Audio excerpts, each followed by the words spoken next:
আসসালামু আলাইকুম। প্রতিদিন আমরা সকাল সকাল উঠে গরুর ঘরে যত কাজ আছে সব কাজগুলো সকাল ভোরবেলা আমরা শেষ করি। মূলত আমরা প্রতিদিন এখন যেহেতু শীত আমরা এখন তাই একটু দেরিতে উঠি। যে মানে গরমের সময় আমরা প্রতিদিন সকাল ৬টার সময় উঠতাম, উঠে গরু ঘর পরিষ্কার করা, গরুকে দানাদার খাওয়ানো, দুধ দহন করা এবং গোসল করানো এবং গরুকে ফেনা দেওয়া সহ সব কাজগুলো আমরা সকালে ২ ঘন্টার ভিতরে শেষ করতাম।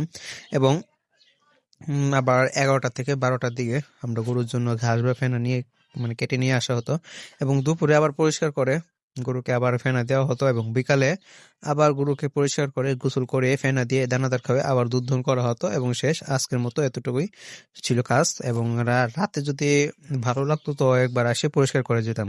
তো এখন যেহেতু শীতকাল তাই আমরা 7:30 বাজে গরুর কাজে আসি।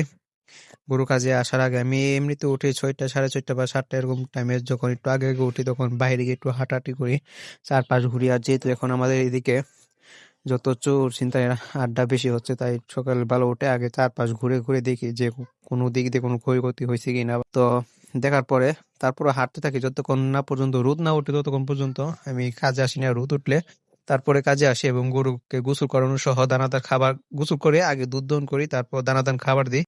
দানাদার খাবার খেয়ে সারলে যদি ফ্যান আছে ফ্যান দিয়ে চলে যাই এবং আবার ১১টা বাজে আবার আসি, এসে বাকি কাজগুলো আবার নিয়ম অনুযায়ী শেষ করতে থাকি। তো আপনারা সকলে আমার পেজে লাইক, কমেন্ট এবং শেয়ার করবেন এবং কমেন্টে জানিয়ে যাবেন আমার ভিডিওগুলো আপনাদের কাছে কেমন লাগে। তো আজকের মতো এতটুকুই, সকলে ভালো থাকবেন, আল্লাহ হাফেজ।